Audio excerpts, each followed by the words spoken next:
Bonjour RMS, donc vous êtes un tout jeune groupe fondé en 2009 et vous avez sorti votre premier album en 2012. Alors comment vous en êtes arrivé là aujourd'hui? Tout simplement, l'album a fait son effet entre guillemets et nous avons la chance d'être encadrés par de vrais gens du vrai milieu musical belge et ils nous aident à trouver des concerts. Et voilà, aujourd'hui on peut dire que ça a été un sacré succès. Vous êtes performant sur scène, est-ce que vous voyez une évolution au fil de vos concerts? Ouais, alors ça il y a toujours le plaisir, ça c'est sûr, mais l'évolution au fil des concerts, on a toujours le feedback des gens et on essaye de donner le maximum pour justement évoluer au long des concerts. Alors on a pu voir pas mal d'arrangements qui vous est propres, d'où tirez-vous votre inspiration? Tout ce qu'on a écouté jusque-là, on va dire, il y a beaucoup de rock, vous avez pu l'entendre. Puis il y a des influences un peu diverses, mais principalement, pour ma part en tout cas, Jimi Hendrix, j'aime beaucoup. Après on a amené chacun nos idées, on a arrangé nos morceaux comme ça et on va dire par rapport au CD, il y a quelques petites variations et c'est ça qui fait le plaisir de faire un concert aussi, c'est réarranger, du live, changer, ça vit, la musique vit, donc voilà, on fait vivre nos morceaux. Alors vous avez même été, on parle même de vous aux États-Unis apparemment. Un petit mot là-dessus? Richie, ouais, je vais laisser le guitariste en parler. Ah bah voilà. En fait, avant de faire nos propres compositions, on jouait des reprises, un peu comme tous les groupes on va dire, surtout débutants. Et Richie Kotzen, on avait fait une reprise d'un de ses morceaux. On l'a posté sur YouTube sans rien attendre en retour. Et moi je me souviens, j'étais pas à la maison, j'étais en vacances. Et là on m'envoie un mot, regarde Facebook, machin, Richie, regarde ce qu'il dit, machin. Et je vais voir sur Facebook et on voit Richie qui dit, est-ce que je dois prendre ces gars-là en tournée avec moi? Et il avait mis notre vidéo qu'on avait postée justement. Et là on s'est dit, c'est pas possible, le gars il tombe sur la vidéo et il nous demande pour venir en tournée. Donc nous on répond, on dit, oui, prends-nous, y a pas de problème. Puis on voyait les commentaires des gens qui disaient, ouais mais non Richie, y a que toi, t'es le meilleur, ne prends pas ces petits jeunes-là, ça vaut pas la peine. Mais en tout cas nous ça n'a pas manqué de nous faire très très plaisir qu'ils nous remarquent. Voilà. Alors j'ai entendu aussi parler d'un concert en Tanzanie. Un petit mot? Oui, donc ça, on a participé à un concours qui s'appelle Music Live et on a eu la chance d'aller jusqu'en finale où chacun des groupes recevait un voyage en fait en fonction de son parcours dans le concours. Et nous, on a eu la chance d'être envoyés en Tanzanie, donc une assez grosse surprise pour nous, 6000 km qui nous séparent de là-bas. Et c'était vraiment un voyage assez enrichissant, vraiment bourré d'anecdotes hyper comiques et vraiment un très bon souvenir pour le groupe. Alors, cette édition du festival de Belzic donc, marque son 10e anniversaire. C'est une affiche 100% belge. Que pensez-vous de la scène belge actuellement? La scène belge, on va dire, on n'en connaît pas tous les recoins, puisqu'on est encore débutant. Mais on va dire, il y a quelques artistes qui sont vraiment en voie d'exploser internationalement, comme Puggy par exemple, on pense à eux, qui viennent de sortir leur second album grand public, on va dire. Ça, c'est vraiment un groupe qui risque d'exploser très très fort. Et donc on pense qu'elle a de l'avenir, hein. Il y a quand même des gens qui savent s'y faire et jouer, on aime beaucoup. On adore.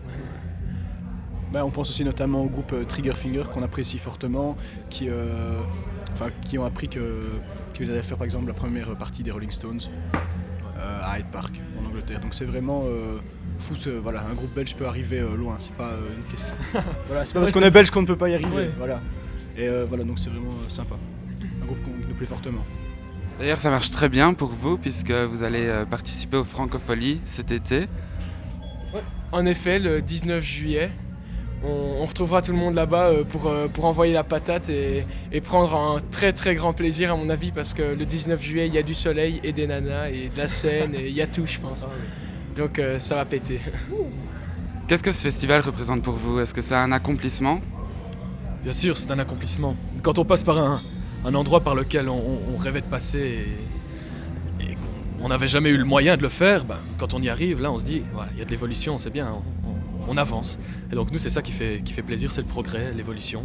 Voilà, donc on ne peut pas ne pas réaliser que c'est un vrai accomplissement d'aller au Franco pour nous. Alors en parlant de progrès, vous avez des projets déjà pour l'avenir? Vous défendez d'abord votre album et une tournée?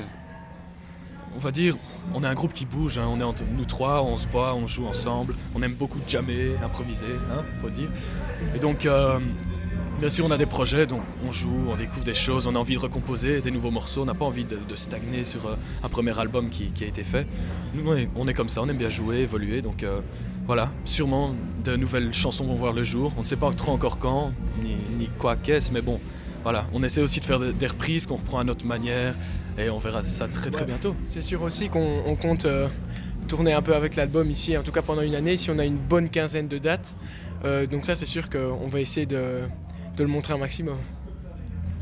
Alors, vous composez vos chansons, d'où vous tirez votre inspiration?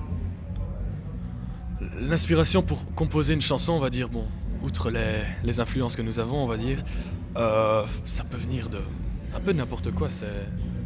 On peut se lever le matin et se dire « Ah, tiens, il y a un truc qui me tourne en tête, je crois pas que ça existe, ça. Je vais me mettre sur ma guitare, j'essaye, et puis on évolue comme ça. » Ou alors ça peut partir juste d'une envie de faire un morceau qui bouge, et là on cherche un truc et on joue ensemble.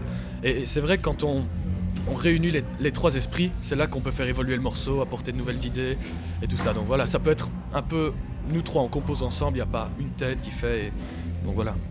C'est pour ça d'ailleurs que dans le processus de création des morceaux, chacun doit amener quelque chose en fait. Donc maintenant, si quelqu'un a une idée chez lui, il l'enregistre, il vient la répète avec, on en discute, on fait écouter, et avec ça on peut partir sur un morceau par exemple. Et voilà, c'est comme ça qu'on crée un morceau, je pense. À notre manière en tout cas. Vous êtes donc trois jeunes qui vous complétez bien. Je pense notamment que tu as un parcours de solfège qui vient amener quelque chose au groupe. Pour l'instant, j'ai encore écrit aucune partition pour le groupe, hein. Mais c'est vrai que eux deux, ils sont connus, ils étaient tout jeunes et ils n'ont jamais suivi aucune filière, ils sont tous les deux autodidactes. Et c'est vrai qu'eux amènent tout le côté, moi c'est vraiment grâce à eux que j'ai découvert tout ce qui était le côté jam, vraiment cette essence-là de la musique que je ne connaissais pas du tout en fait. Et moi c'est le côté, si on veut, un peu plus cartésien entre guillemets de la chose, avec justement le solfège qui cale mieux ça, si on veut, sur des lignes et avec des temps, voilà, si on veut. Ouais. Donc oui, c'est une bonne... On se complète bien.